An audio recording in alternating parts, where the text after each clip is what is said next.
A finales de diciembre de 2025, Irán volvió a encenderse, pero esta vez la chispa fue distinta. Lo que comenzó como una serie de quejas en los bazares y zonas comerciales por la asfixiante situación económica se transformó rápidamente en un estallido nacional que une a comerciantes conservadores con jóvenes reformistas.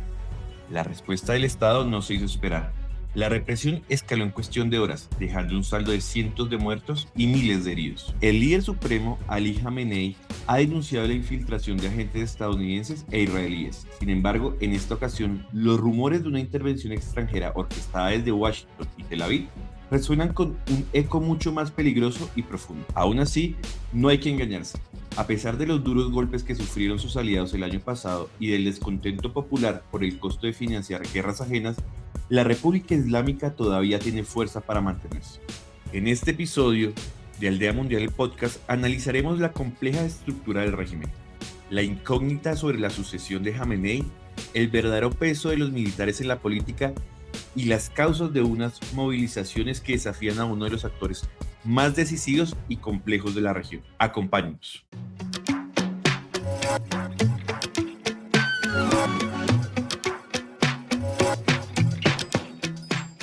Bienvenidos y bienvenidas una vez más a Aldea Mundial el podcast, un sitio donde analizamos la vida internacional desde una mirada del sur global.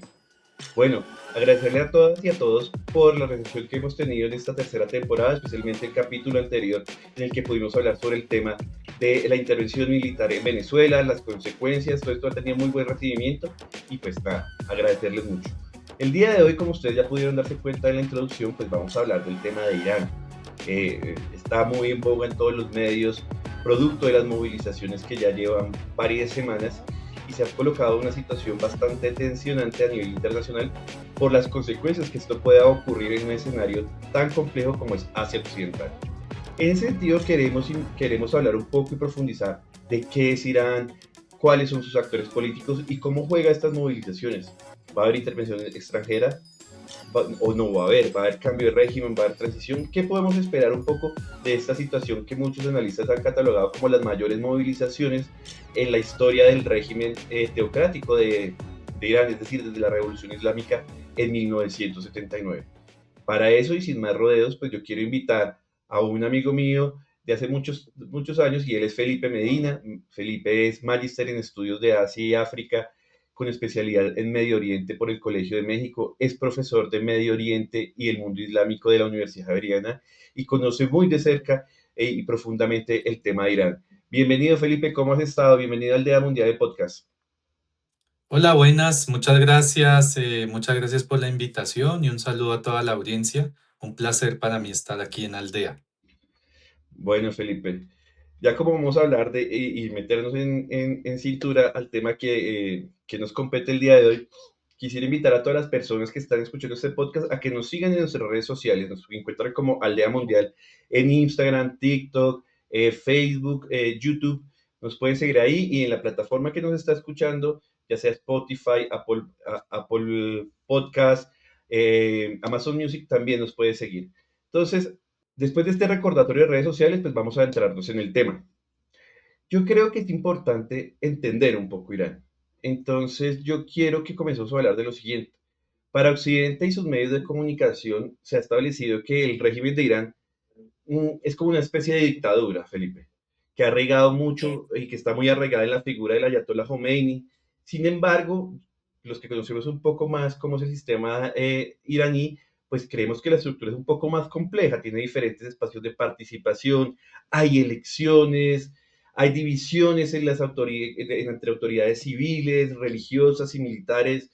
Entonces yo creo que es un poco más complejo que llamarlo simplemente como un régimen dictatorial o un autoritarismo clásico, porque tiene unos elementos muy particulares de cómo se ejerce la autoridad y el poder en este país.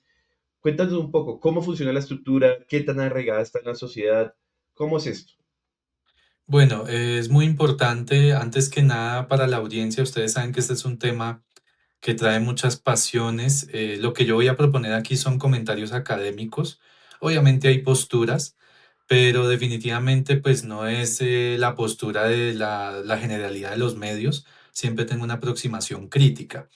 Bueno, yo considero, para ir respondiendo concretamente, que el gobierno actual en Irán, ¿sí? Desde básicamente desde 1979, pues estableció como una república islámica. Eso habla en pocas palabras que para mí es un híbrido, ¿sí? Un híbrido, ¿por qué? Porque en su sistema político y las instituciones que hacen parte de él, junta, digamos, elementos que son reconocibles del lado republicano, como la figura de un presidente, ¿sí? Mucha gente conoce más bien es al líder supremo, a Ali Khamenei, pero no conoce tanto a los presidentes. Es cierto que el actual presidente, Pezeshkian, pues no es muy conocido, pero bueno, tiene un valor ahí y digamos una importancia, obviamente disminuida por estos días. Tiene también un parlamento, ¿sí? En donde de hecho hay asiento para las minorías. Las minorías en Irán es muy interesante porque no todos son musulmanes, sino hay judíos iraníes, que es un tema muy interesante. Hay cristianos, mayoritariamente armenios, ¿sí? Hay pequeñas comunidades zoroastristas que son, digamos, fieles o seguidoras de esta corriente que es muy propia de lo que es Irán, anterior al Islam. Varios imperios iraníes, el imperio aqueménida que le llaman, tenía un cierto grado de zoroastrismo, el imperio sasánida también era por autonomacia zoroastrista. Entonces es un parlamento que obvio, la gran mayoría son musulmanes chiitas duodecimanos, pero también hay una presencia, pues digamos, de algunas minorías. Y ese parlamento en teoría, pues se va renovando. El presidente, de hecho, tiene un gabinete que es como cualquier persona en Colombia que esté escuchando, pues él lo designa y puede, digamos, mover fichas ahí. Entonces, ese lado republicano es interesante. Y por último, pues está obviamente el pueblo, que el pueblo tiene básicamente operancia en votar al presidente, ¿sí? Cada 4 años hay elecciones, hay reelección en Irán. Y también participa del voto de la asamblea de expertos, ¿sí? Y esa asamblea a su vez es la que elige al líder supremo. Hoy actualmente pues solo hubo hasta el momento dos líderes supremos, el fundador de la República Islámica, el Ayatollah Ruhollah Khomeini, ¿sí? Que murió en el 89, y a partir de ahí Ali Khamenei. Sí, los nombres son parecidos, pero son dos personas diferentes. Y ese es un dato, perdón, no me quiero ir de la pregunta, pero hablando del líder supremo, pues él ya tiene, creo que en abril va a cumplir 87 años. Es una figura que, bueno, venimos advirtiendo, dándole seguimiento a este tema, pues en cualquier momento puede faltar. Y el sistema entraría por primera vez en activar ese mecanismo de elegir a un líder supremo, ¿sí? De resto, el sistema iraní pues tiene un ejército que se llama Artesh, pero también tiene una figura que son la Guardia Revolucionaria, que le llaman en farsi Sepah Pasdaran. Y eso digamos que es más o menos similar a lo que tenemos en el sistema republicano, ministerios, cancillería. Pero como también se llama islámica y el Estado se fundó bajo una teoría bien específica que se llama el Velayat e Faqih, que es la gobernanza del jurista, que se inventó Khomeini por allá en los 70s, con inspiración francesa en algunos elementos, con inspiración del chiismo duodecimano, obviamente también ahí, pues se establece que en la cúspide del sistema político no es el presidente, sino el líder supremo o Rahbar. Y esa figura pues está por encima de todo, absolutamente todo.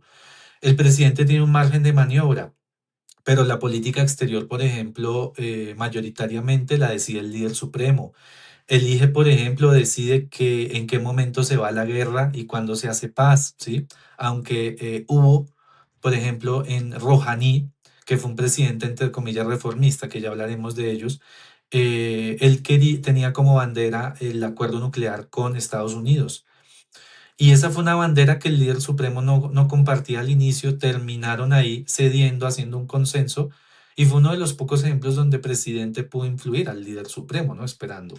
El líder supremo también es el comandante en jefe de las Fuerzas Armadas, maneja los medios de comunicación, eso sí es muy típico en gobiernos, entre comillas, revolucionarios, ya sea Cuba, ya sea China, ya sea Corea. Usted sabe que los medios y todo lo que es la televisión estatal, pues es muy, muy vigilada porque es la cuestión de la narrativa, ¿no? ¿Qué se dice y qué se está diciendo?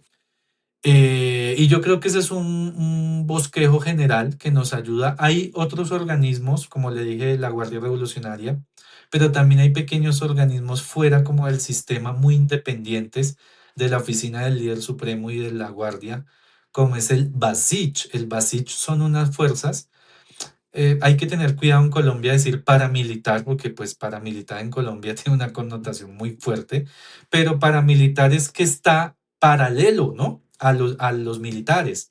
Y es una fuerza, digamos, de jóvenes en ese entonces del 79 y el 80, que tienen como propósito defender al sistema como la Guardia Revolucionaria.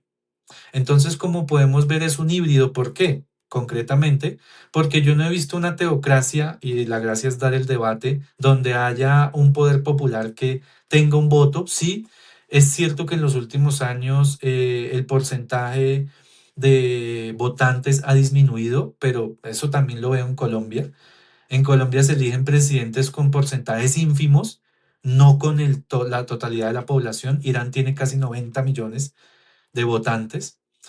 No he visto teocracias donde más o menos haya un parlamento, haya un gobierno ejecutivo pues con un margen de maniobra, y no he visto teocracias pues con este clamor popular, porque la ciudadanía iraní históricamente siempre ha estado presente antes de la revolución, durante y obviamente después. Pero tampoco lo podemos llamar una república o una democracia, sí, sería muy inocente. Entonces, yo con mis estudiantes evaluamos este híbrido, porque es que no hay nada igual en otro sistema político. Ya si lo quieres calificar dictadura, ya si quieres utilizar la muletilla de régimen, me lo vengo pensando todos estos días. La gente habla de régimen es cuando habla de un gobierno que no le cae bien, pero me parece que es una palabra también como muy escueta, ¿no?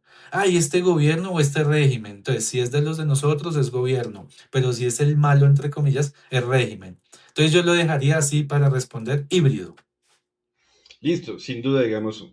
eh, el tema de Irán y cómo se estructura es bastante híbrida y bastante interesante porque tú lo dices, o lo hablábamos al inicio de la pregunta, tiene unos elementos ligados a esta revolución, régimen teocrático como tal, ligado todo a la estructura del chiismo, pero también hay elementos con una presencia militar como es la Guardia Revolucionaria que depende pues del líder supremo y pues también todos estos espacios democráticos eh, que si bien son limitados, pues existen y hay una participación activa y hay una movilización social, como tú lo dices.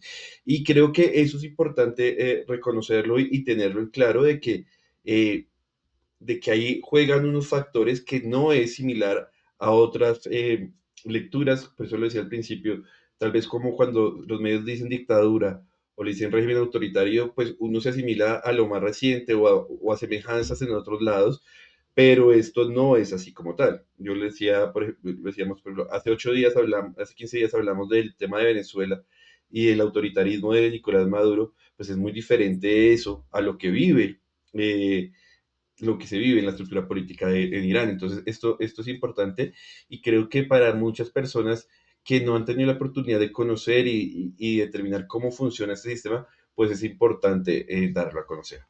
Un aporte ahí antes de avanzar que considero Sí, interesante, es claro que breve. sí. De hecho, mucha gente cree que Irán o el gobierno iraní, o como lo quieras llamar, aquí todos somos Sí, sí. libres, es un bloque monolítico. No, hay muchas posturas al interior del gobierno. Yo he tenido la oportunidad de hablar con varias gente, y por ejemplo, la gente puede buscar al exministro de Relaciones Exteriores, Javad Zarif. Él era vicepresidente, o sea, ganó mucha fama por el acuerdo nuclear. Fue después vicepresidente de un gobierno, entre comillas, reformista, que es el de Pezeshkian, pero pues no creo que sea reformista. Pero él a veces tiene voces de, por ejemplo, en un tema muy sensible, más adelante lo analizaremos, y él dice, oiga, el apoyo al pueblo palestino nos ha salido muy caro, ¿sí? Mire cómo difiere esa postura de una postura ultraconservadora, que sería la del líder supremo, que jamás, digamos, pondría en duda el apoyo al pueblo palestino. Opciones como esas hay muchas, y hay muchos disensos dentro del gobierno. No todos los políticos piensan igual, hay facciones, ¿sí? Y yo creo que eso es lo interesante de descubrir a Irán, porque hay mucha opinión y ahorita yo creo que hay muchísimas opiniones también encontradas que obviamente no salen en Caracol, ¿sí? No Ujú. va a salir en RCN, pero si uno se toma un tiempito, porque esto es muy, muy caliente, para digerir y evaluar varios, usted va a encontrar, incluso entre cineastas, usted va a encontrar posturas también entre premios Nobel, claro, entre académicos iraníes, ¿sí? Pero no podemos esperar que nos digan qué piensan los iraníes, pues desde un medio como la BBC. Claro que sí, y eso es muy importante porque ahorita al final, yo creo que lo vamos a tocar, tú mismo le dices, quiero, al final del programa hablar un poco de cómo se estructura estas fuerzas políticas en un contexto que ya lo venía diciendo Felipe, y es que el ayatollah Khamenei, pues está bastante pasado de edad, pues muy viejo, y que pues más temprano que tarde, pues vamos a poder ver un sistema de sucesión en donde todas estas fuerzas políticas van a aspirar y a jugar para poder reemplazarlo. Entonces eso lo vamos a ver un poquito más adelante. Sin duda, esto es, digamos, la virtuosidad de que es mucho más heterogéneo lo que la gente piensa o lo que nos han dejado entrever. Tú hablabas al final de la primera respuesta, hablabas de que hay un empoderamiento muy fuerte por parte de las personas, o sea, por parte del pueblo iraní, que fueron bastante activos antes de la revolución, durante y posterior a la revolución en diferentes etapas. Hoy actualmente vivimos, o parte, digamos, del hecho que nos lleva a hablar de Irán hoy es la situación interna que vive, en la cual se ha podido establecer alrededor de 2.000 personas asesinadas, más de 18.000 personas capturadas, en unas movilizaciones que comenzaron a finales de diciembre por temas económicos, por temas de una crisis económica que está viviendo Irán. Luego de esto, digamos, varios han dicho que esta es la mayor movilización desde la revolución.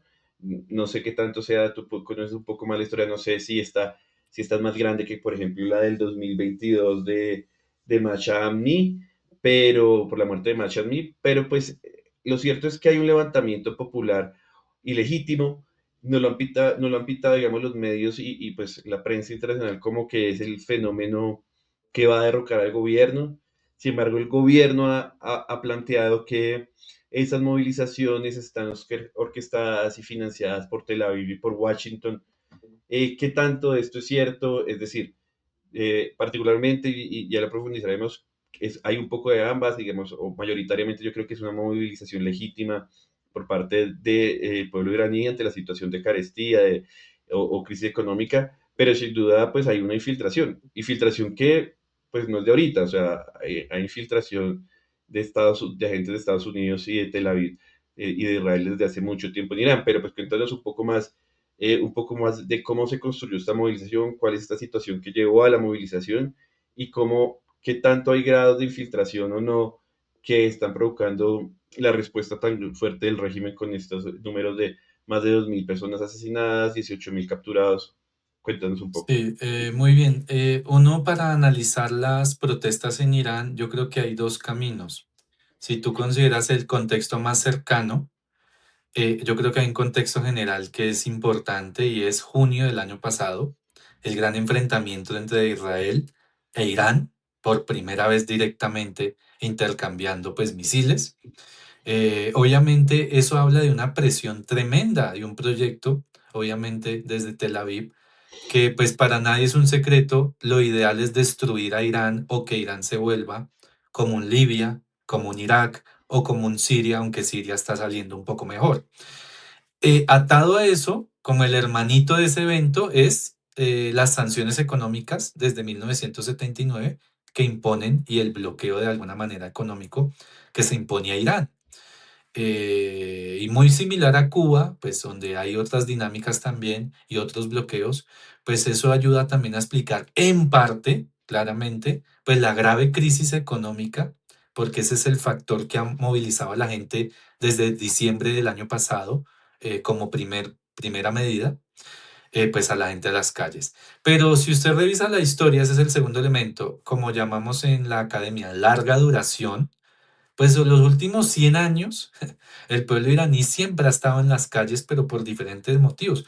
O sea, no es un pueblo tonto, ignorante, sino es un pueblo activo política, académicamente, o sea, es una sociedad civil que ha logrado derrocar gobiernos como lo fue la monarquía, que ha logrado también respaldar a veces a gobiernos cuando pues había intervenciones extranjeras, como lo vimos de hecho en junio del año pasado.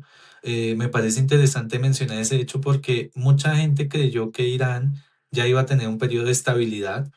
Duró 6 meses, pero por ese entonces, digamos, la gente dijo, mire, problemas tenemos aquí internamente, pues muchos, ¿sí?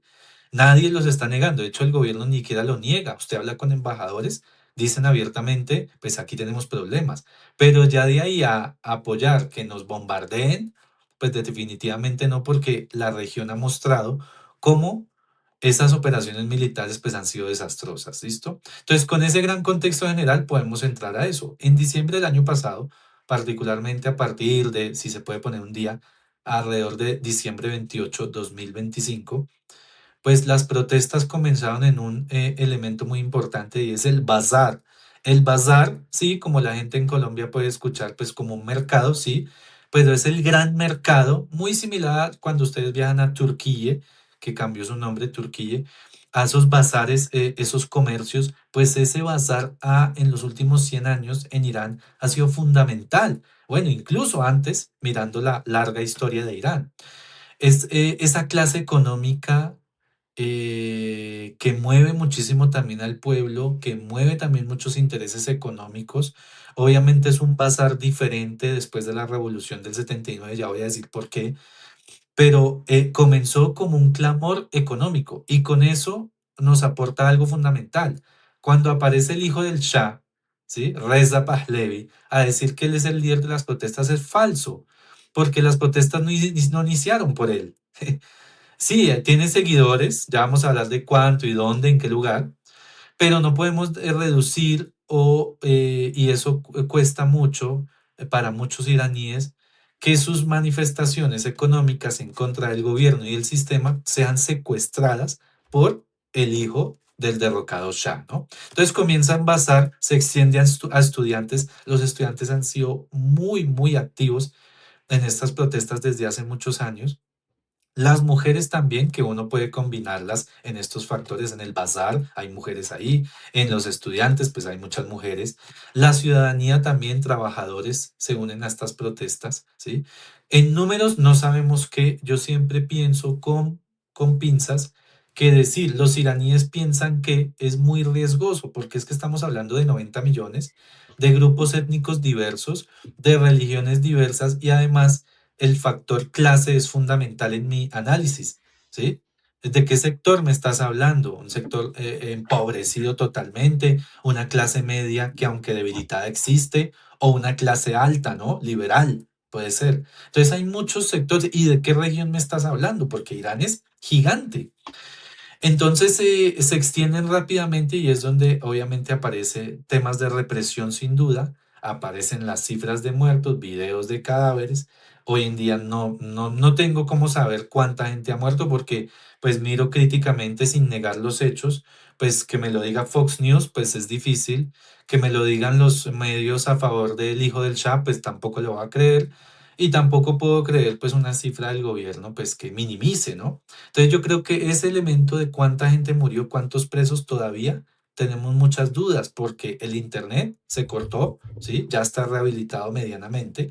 Pareciese que hay protestas esporádicas, pero digamos no tan diaria como la veníamos viendo desde diciembre. Y eso habla de varios elementos. Una de las consignas era muerte al dictador. Mucha gente cantaba ese tránsito de reivindicación económica a antisistema, antigobierno. Eso fue lo que se vio durante estos días.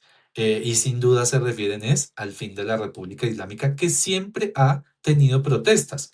Brevemente, desde que triunfa la revolución en el 79, 2 años después, hubo protestas, hubo movimientos disidentes. El Partido Comunista Tudeh protestó, un grupo guerrillero, entre comillas, llamado Mujahidin el Halq, que sigue activo, que es opositor al gobierno actual, protestas también.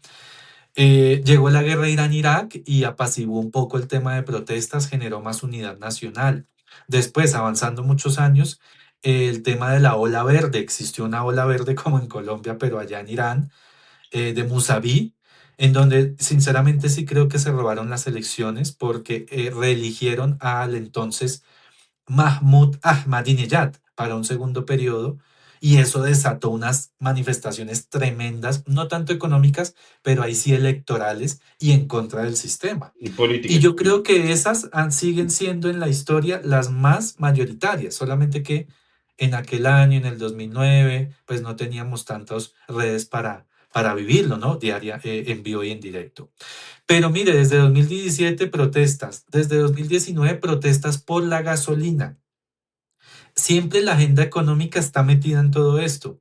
Y lo de Mahsa Amini o Gina Amini, que no era tanto económico, sino por la cuestión del velo y porque la mataron, pues eso generó también multitudinarias protestas, pero en un sector liderado por mujeres. En cambio, estas protestas, aunque las mujeres son fundamentales, fue iniciado por la gente del bazar.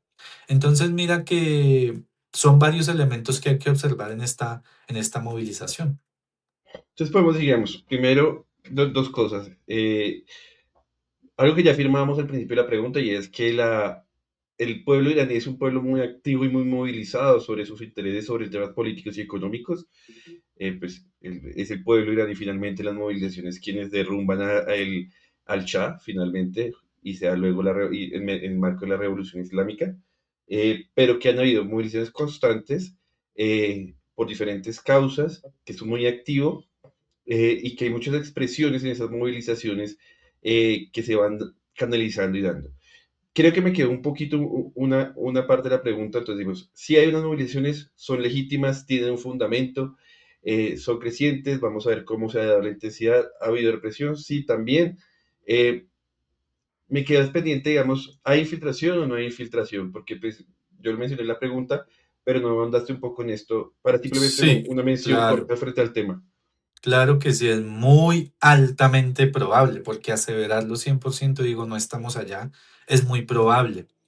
¿Por qué? Porque hay videos también difundidos, así como vemos videos de cadáveres en un análisis holístico, vemos videos de gente claramente disparando ante la fuerza pública.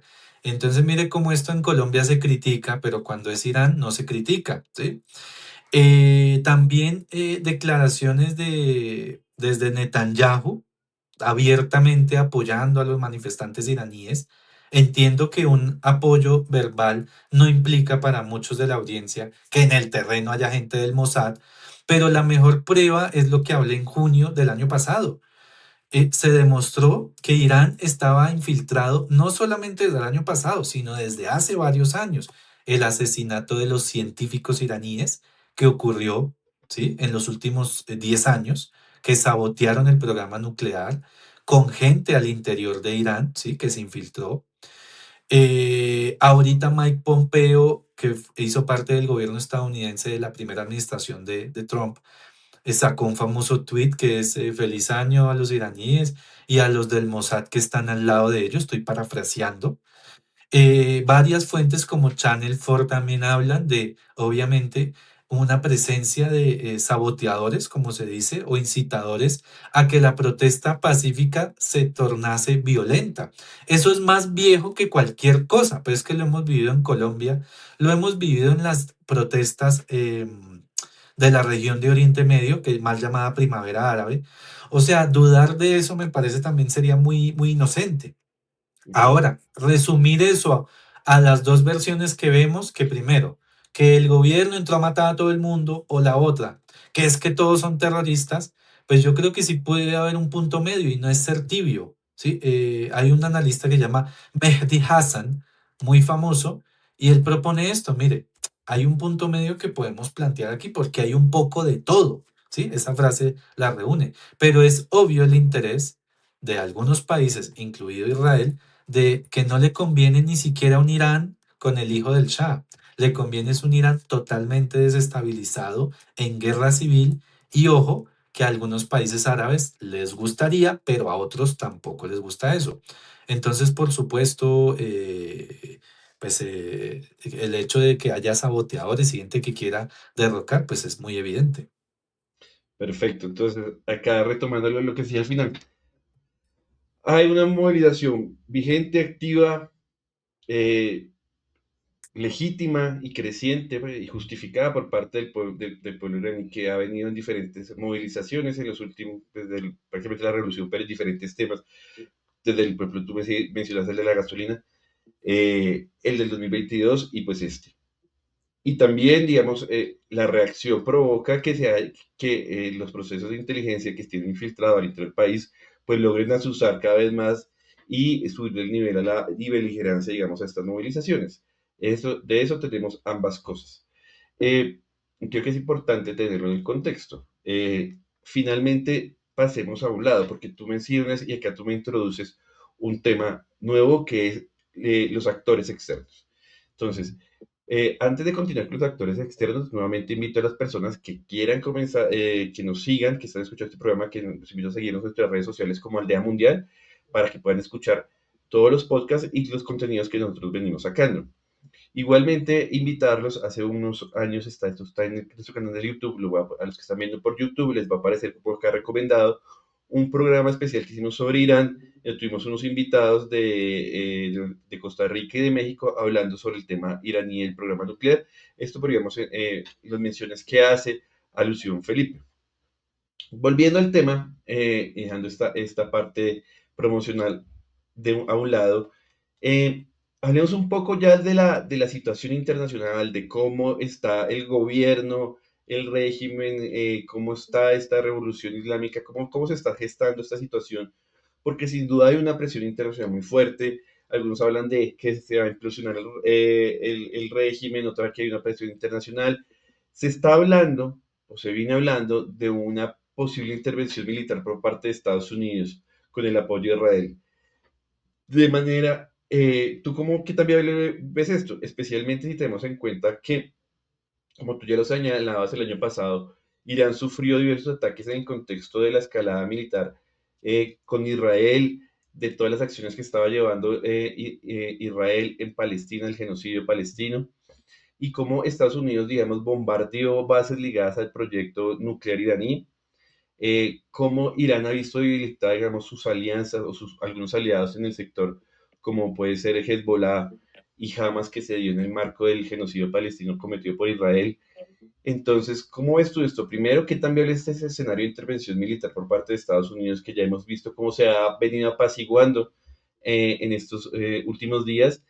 Pero también cómo se encuentran las capacidades militares de Irán en este momento, después de lo que sucedió en el 2025 y en la crisis económica en la que se encuentra, porque pues finalmente este hecho militar y todo lo que está hablando, pues también hace cuestionar cuáles son las capacidades sobre la viabilidad que pueda ocurrir un hecho como esto. Bueno, yo creo que hay que tomar muy en serio siempre, hoy en día ya nadie se pone a dudar de que un ataque militar pueda ser posible. No solo porque ya ocurrió, en junio del año pasado no solo Israel atacó, sino que fue una operación con apoyo, incluso logístico y militar, desde Estados Unidos. Entonces ya ocurrió, pues que hayan bombardeado. Que se lleven al líder supremo como a Maduro, pues es un poco más complicado. Que apliquen un modelo de Venezuela a Irán, como también se habla, puede pasar. No puede ser loco pensarlo. Y ya voy a hablar de quién podría ser ese actor, ¿no? La Daisy de Irán, ¿no? Podríamos decir así. Pero yo creo que es un cambio regional que ocurrió a partir del 7 de octubre, ¿verdad?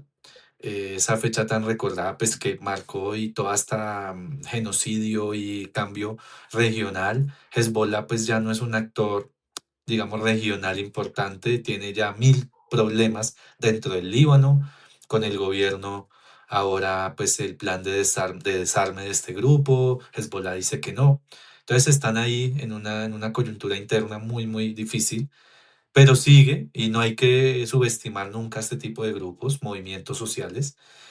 Hamas hoy en día anunció, en teoría, que va a respaldar para la audiencia la segunda fase del plan de Trump para Gaza, que es obviamente quitar del poder a Hamas, que ha dicho también que no quiere gobernar más, ya que se va a desarmar o no, eso lo veremos, pero ya se nombró un board, ¿sí? Como una junta.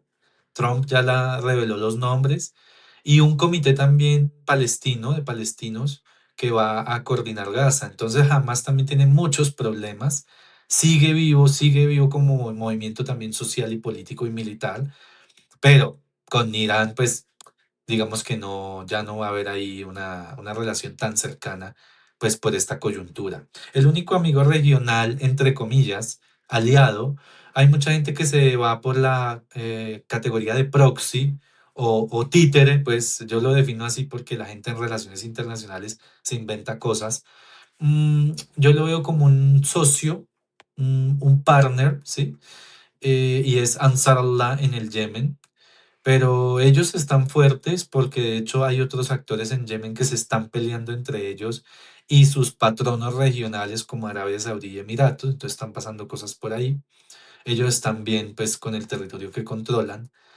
Anunciaron que cualquier ataque a Irán ellos apoyarían, pero el año pasado ellos no apoyaron, entonces no sé, queda la duda, no sé quién se va a sacrificar por apoyar a Irán, muy pocos. Rusia muy fácil se desmarca, China también. Entonces a la hora del té, como decimos, pues Irán está solo, ¿no? Para mí.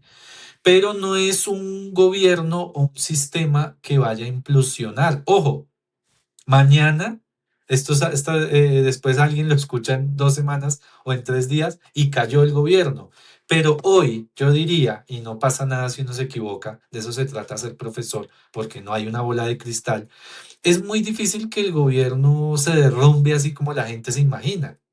¿Por qué? Lo primero, es cierto que el gobierno no tiene el mismo apoyo que el sistema que se creó en el 1979. Pero ahí hay un elemento fundamental y es que este gobierno fue producto de un proceso legítimo, ¿sí? Una revolución popular, ¿sí? Una de las revoluciones más importantes, según Michel Foucault y varios analistas del siglo XX. No es lo mismo que haya llegado mediante un golpe de Estado, ¿sí? O una imposición militar, ¿sí? O un proceso de ese estilo, sin una base popular. Que si es cierto que se ha disminuido esa base popular, pues es evidente, ¿sí? Pero aún conserva un componente interesante. De hecho, lo vimos en estas protestas porque se llamaron contraprotestas y la gente que es fiel a este sistema salió a las calles y eran bastantes, ¿sí? Obviamente Caracol no te lo va a mostrar, perdón, insisto en Caracol, pero estos días lo vi fatal. Pero si usted ve otros medios, sí, que tienen un sesgo también, como Al Mayadin, sí, digamos que es del Líbano, u otra, el mismo Al Jazeera, que tienen corresponsales, pues uno puede ver la contraprotesta de estos procesos. ¿Que quién es mayor que quién? No lo sabemos. Esa cifra sí es imposible de calcular. Ahora, que haya traición dentro del gobierno, muy difícil. ¿Por qué? Porque el gabinete o todos los funcionarios van a decir, listo, si me volteo, ¿qué va a pasar con las familias? O sea, hay sectores de la oposición que han dicho abiertamente que van a hacerles lo peor a este tipo de gente, ¿sí? O sea, la venganza tristemente llegó a este plano que es cuando yo te derroque te voy a joder, perdón la palabra, pero es como la gente lo puede entender y es a veces mejor hablar así que con tecnicismos. Juicios, ejecuciones, tal como pasó también en otros procesos políticos, ¿sí? Hay otro elemento importante, el bazar, que es el mercado, no es el mismo bazar del año 79 o de la gente que apoyó para derrocar a la monarquía del Shah. Hoy el bazar ha sido conectado económicamente con la Guardia Revolucionaria, ¿sí? La Guardia Revolucionaria, como es muy normal en un sistema pretoriano, donde los militares invierten y tienen activos en otros sectores, inversiones, ellos tienen gente o gente del bazar se volvió del gobierno, ¿sí? Entonces no es todo un bazar por un lado y el gobierno por el otro, no, hay una relación fluida ahí. No sé cuántos elementos voy, pero eso es lo mejor. Los militares.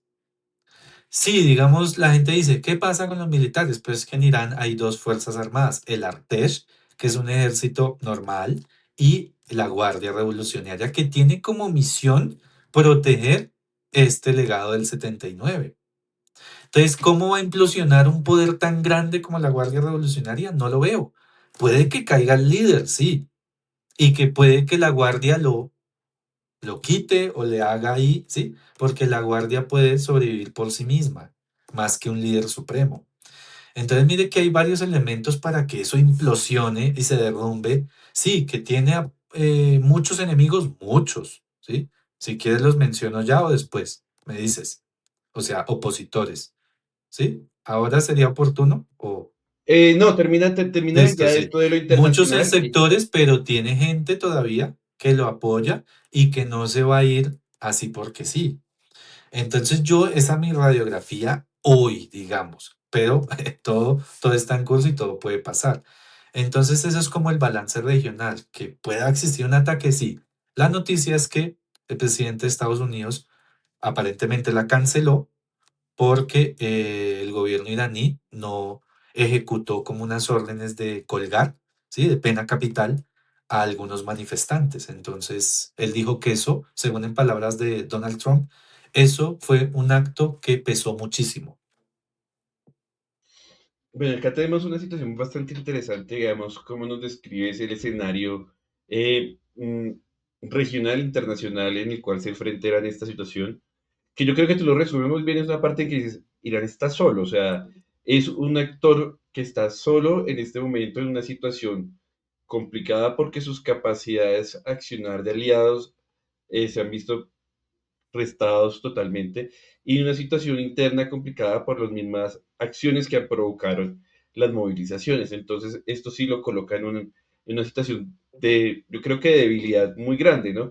En el marco internacional. Ahora bien, yo creo que, y acá yo sí ya doy, esto es una opinión particular, yo sí considero muy difícil una intervención militar por parte de Estados Unidos e Israel en el marco, a pesar de lo que hayamos visto hace unos años, unos días, perdón, por el caso Venezuela.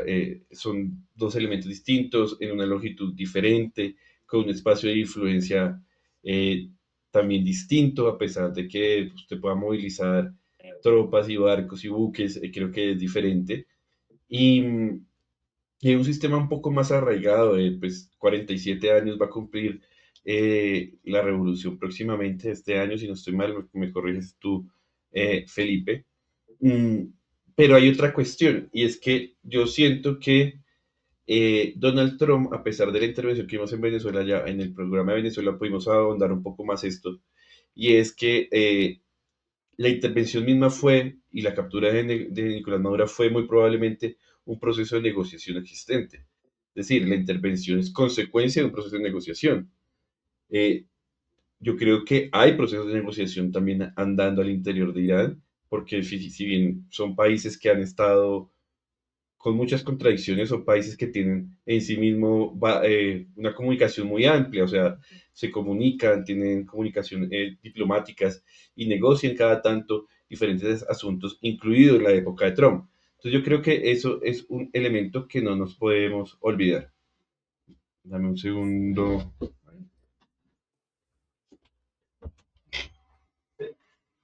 Si espere, prendo la luz también.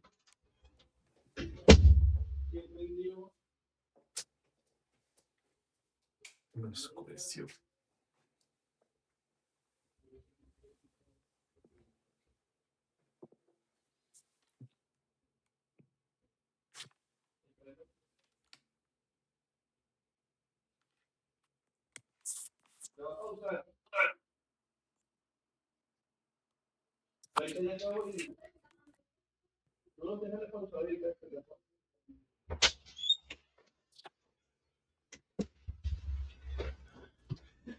Ay, perdón, que activaron la aspiradora y se estaba escuchando.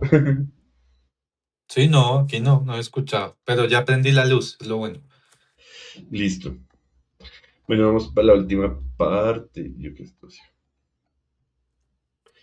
Bueno. Volviendo un poco, digamos, Felipe, en lo que tú mencionas, que vamos a tocar un poco adelante, y es las consecuencias internas de estas protestas, las que vamos a ver un poquito en el mediano plazo. mm, se habla también de un agotamiento de la revolución, un poco de la situación del gobierno, de la ayatollah, y que pues sobre la mesa cómo operan pues los diversos grupos de la oposición que tú ya los mencionaste, o sea, hablaste de la oposición, llamémosla por fuera, externa, como la de eh, Padbari, Reza Pabari, y de otros como los mujahidinis, pero pues también hay una posición interna, hay una posición interna que mencionaste como el caso de Musani, que creo que fue liberado el año pasado, pero pues también ahí hay otros sectores, incluido el mismo Rouhani, que también fue presidente, expresidente, o Yatami, que también tiene una cierta importancia y que juegan en el escenario político que tú mismo mencionabas al principio, y que va a tener unas consecuencias prácticas sino en el corto o en el mediano plazo. Y es lo que tú hablabas, que es la caída del ayatolá, pues la muerte del ayatolá eh, Khamenei. ¿Cómo juegan esos actores? ¿Quiénes les están apostando a la caída a la caída del régimen o del gobierno del ayatolá? ¿Quiénes están apostando a reformarlo? ¿Quiénes están apostando a ocupar ese poder para hacer procesos de transiciones internos? ¿Cómo la ves tú?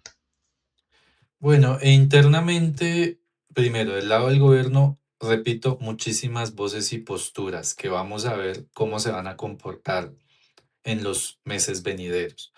Internamente dentro del país, en el espectro político, pues hay muchas facciones. Una de esas más conocidas, por mencionar una, es la llamada reformista, ¿no? Entre comillas. Son personas que no quieren destruir la República Islámica, ¿sí? Para que vayamos por grados, pero sí plantean que es necesario cambiar muchísimas cosas, un cambio desde adentro, ¿no? Ese movimiento tiene dos problemas. Primero, que pues le robaron las elecciones, podemos decirlo así, un fraude electoral con Musavi. Esa persona ya salió del espectro político, pues no tiene ya muchos seguidores. Mucha gente, de hecho, que yo conocí era seguidora del movimiento reformista. El mismo Hatami, que tenía un diálogo con esta parte de América, ¿no? América Latina, con Estados Unidos tuvo un diálogo interesante o en el furor, pues, de los atentados de terroristas del 9/11. Pero ese movimiento también tuvo otro gran detractor, y fue que cuando pudieron poner un presidente más o menos alineado al reformismo, que fue Hassan Rouhani, y que logró el JCPOA, el Acuerdo de Acción Conjunto, el acuerdo nuclear del P5+1, ¿sí? Pues adivine quién fue el que los saboteó. No fue ni siquiera el gobierno iraní, que pues ya los había marginado un poco, sino el mismo Estados Unidos, que en la administración de Trump 1.0 pues se retiró unilateralmente del acuerdo, teniendo mecanismos para resolver controversias, ¿sí? Que incluía el acuerdo. Todo el mundo estaba de acuerdo y se cayó. Y eso generó que esa gente pues ya no tenga mucho apoyo, porque ni de afuera los apoyan, pues en este caso la administración estadounidense, y internamente mucha gente ya perdió la esperanza. Pero ese es un sector que muchos autores, por ejemplo, un gran historiador iraní que yo sigo, Ervan Abrahamian, él dice, este sector reformista es su oportunidad en este momento para rehabilitarse y ofrecer una alternativa que no sea la destrucción del gobierno, porque eso va a traer consecuencias nefastas para el país, tipo Libia, tipo Irak, tipo Siria, ¿sí? Y más bien evitar realizar un gran cambio pues al interior, ¿no? Bueno, hay otros grados mucho más extremos, ¿no? No extremistas, ¿no? Sino agudos. Y es obviamente las posturas de mucha gente que dice, no, definitivamente no quiero ni reforma ni nada, sino que este sistema caiga, ¿sí? Y queremos es más bien un sistema secular donde el Islam no juegue ningún papel. El reformismo es mayoritariamente musulmán chiita también. Puede que haya uno que otro liberal, pero los otros sectores que plantean es, no queremos nada de República Islámica. Vayamos por un sector que muy poca gente conoce y es el antiguo Mujahideen el Khalq. Ese grupo nació junto con otro que se llama Fidain o Fidai, que era de inspiración marxista-leninista, Diferente del partido Tudeh iraní comunista, sí hay gente de izquierda en Irán, como en todo Medio Oriente y como todo en el mundo, pero la gente solo lee sobre religión. Y ese grupo está en el exilio, principalmente en Francia. Es la esposa del desaparecido Rajavi, y ella usa velo, por ejemplo, pero hace un llamado abierto y ha sido uno de los férreos opositores del gobierno para destruir, pues, la revolución islámica, ¿no?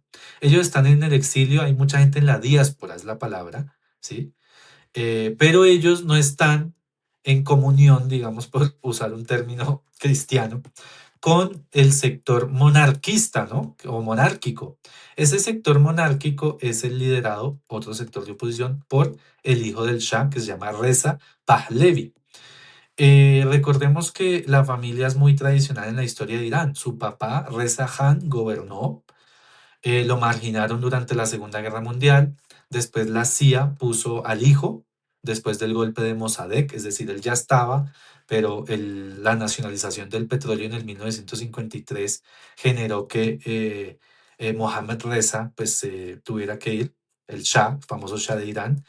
El golpe de la CIA y el MI6 lo trajo de vuelta y de ahí hasta el 79. Entonces es una familia que yo la verdad, en mi opinión personal, tiene está muy lejos de ser legítima, ¿sí? Pero él hoy en día se presenta, el nieto, pues, de todo este sector, o el hijo del Shah, pues se presenta no como un monarquista, pero a él lo llaman el príncipe, ¿sí? Sino que se presenta como un demócrata. Y él dice, no, lo que vamos a hacer es un referéndum, yo ya tengo un plan, y lo que queremos es que se elija el sistema ideal y ya veremos el pueblo qué, el lugar quiere que ocupe yo. ¿Sí? Sobre él hay muchos elementos. Primero, el temor de muchos iraníes que se restablezca la monarquía, en particular esta de los Pahlavi. Hay mucho pasado todavía negro, incluso en la película Persépolis o la novela de Marjane Satrapi, se puede ver cómo no hablan bien de la monarquía del Shah, ¿sí? Entonces, que Irán era un paraíso durante la monarquía, pues no era cierto. Lo dice una opositora actual a la República Islámica como Marjan Satrapi. También el nexo con Israel, que él lo dijo abiertamente estos días, dijo, primer acto de gobierno, se restablecen relaciones con Israel y firmo los acuerdos de le llaman Cyprus, ¿no? En inglés, pero los acuerdos de Ciro el Grande en español, que tampoco pues era su nombre real en persa, pero es alianza entre Israel e Irán y conectar con los acuerdos de Abraham. Y ese sector, pues a mucha gente de Irán no le gusta y no se siente representado por ellos. Pero de resto ahí hay una amalgama de gente en la diáspora. En Estados Unidos hay voces muy importantes. Ahorita que se habló en Naciones Unidas, hubo una intervención muy importante de Masih Alinejad, que es una mujer que ha tenido una gran repercusión entre las mujeres, la campaña contra el velo, pero también hay mucha gente que la acusan a ella de ser prácticamente pagada por el gobierno estadounidense. Y así sucesivamente. Entonces, mire, esto es importante para la audiencia, perdón, me extendí. Uno en Colombia prende la televisión, las redes sociales y está recibiendo lo que los monarquistas están diciendo de Irán. Obviamente, dos sectores opositores en donde la República Islámica es un fiasco, ¿sí? Según este sector monárquico, y que el hijo del Shah, pues es mejor dicho, el gran demócrata. Pero si uno va, como digo, al interior, va a descubrir esto, que tanto esta chica, Masih Alinejad de Estados Unidos, tiene oposición con el hijo del Shah y que el Moyahirin el Halk también es opositor. Es decir, el gran problema también de la oposición iraní, entre comillas, es que Está nunca ha sido fraccionada. unificada. Tiene Está frac- muchos frentes y lo peor, que no tienen una base o un partido al interior del país.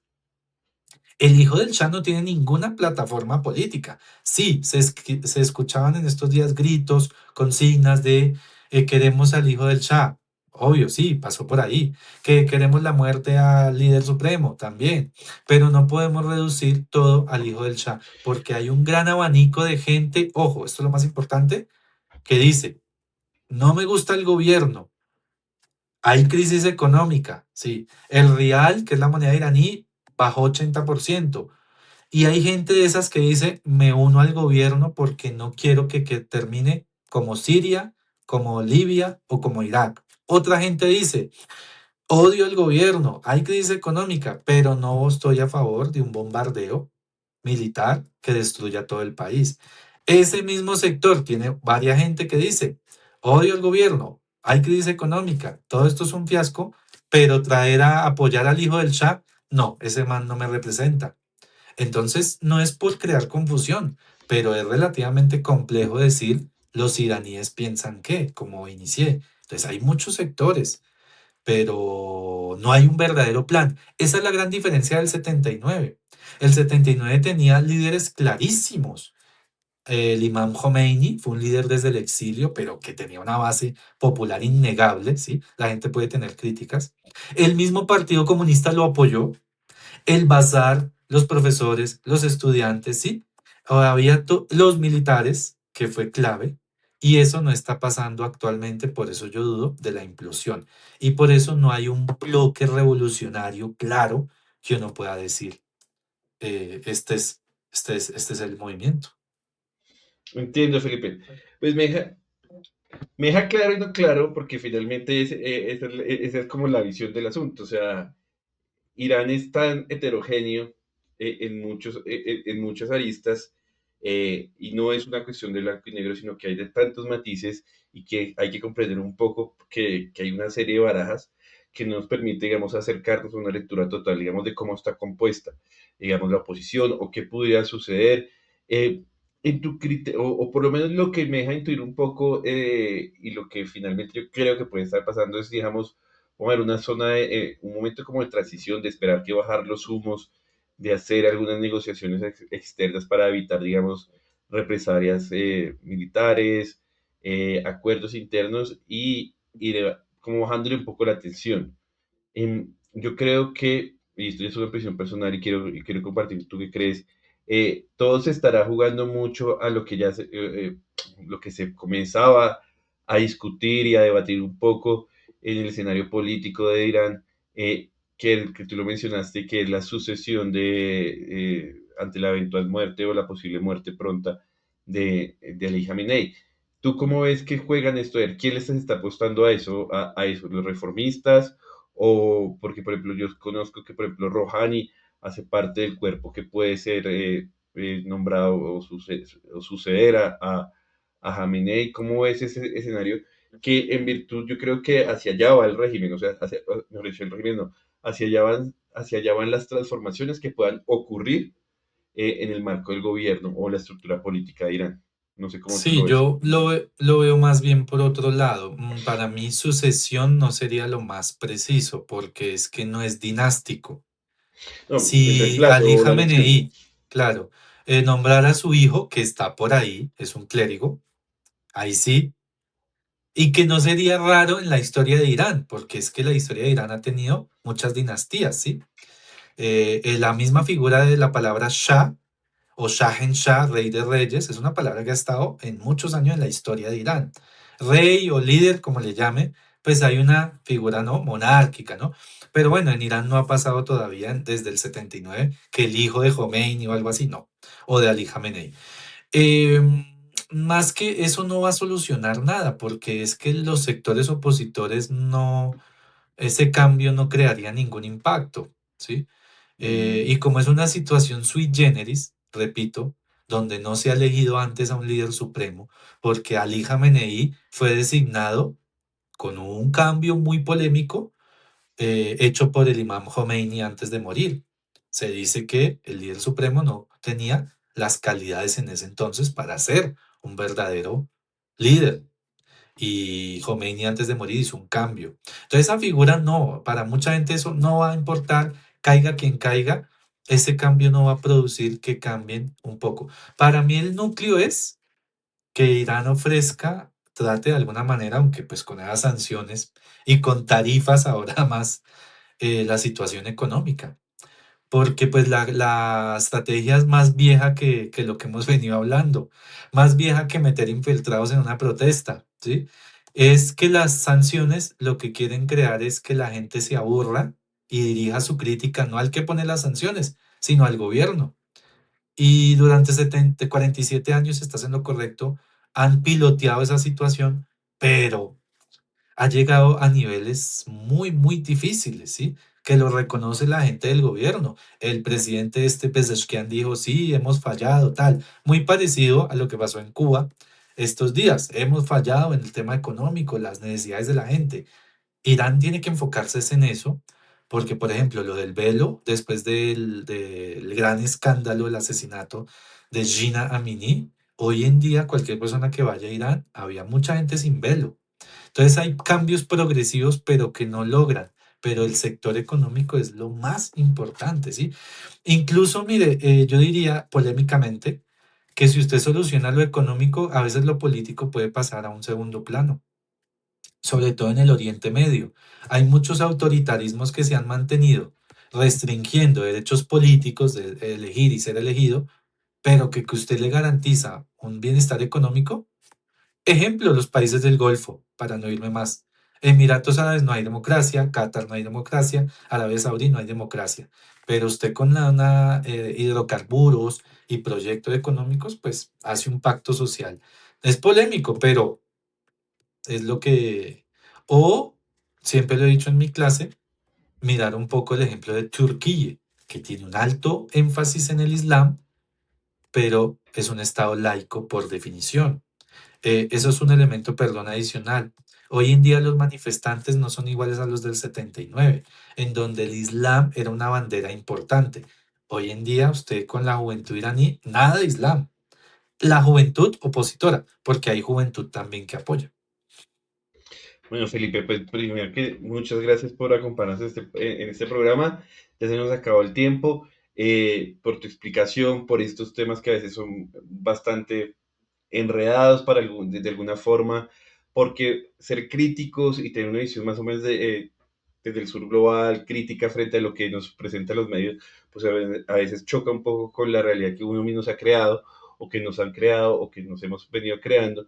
Y pues esto es importante tenerlo en cuenta, es decir, poder acercarnos a un país y una cultura, primero al país y a la estructura de Irán y su sistema de gobierno, pues es muy importante, porque a través de eso es que podemos entender las diferentes etapas y los diferentes elementos que han venido surgiendo en el marco de las acciones previas y de las movilizaciones y de lo que puede o no ocurrir en el país. Entonces te agradecemos mucho por acompañarnos en este episodio y explicarnos eso. No sé si quieres decir algo para despedirnos. Lastimosamente, como el tiempo es corto, pum, las ideas van llegando, pero mire, para que la gente le dé seguimiento, hay que mirar a los kurdos, súper importante, no lo hablamos, error mío. Y hay que hablar del Sistán y Baluchistán, que son regiones periféricas suníes mayoritariamente, que también tienen unas voces ahí interesantes para analizar. Pero eso es lo mejor, hay que volver a vernos más adelante. Gracias. Claro que sí, Felipe, muchísimas gracias. Volveremos a hablar de Irán, volveremos a invitarte. Esta es tu casa para que podamos hablar de Irán, de Asia Occidental y de esta región tan importante para el mundo. A todas las personas que nos están escuchando y que escucharon este capítulo hasta el final, muchísimas gracias. Los invito a que nos sigan, a que compartan este contenido y nos vemos próximamente con un nuevo episodio de Aldea Mundial de Podcast. Muchas gracias.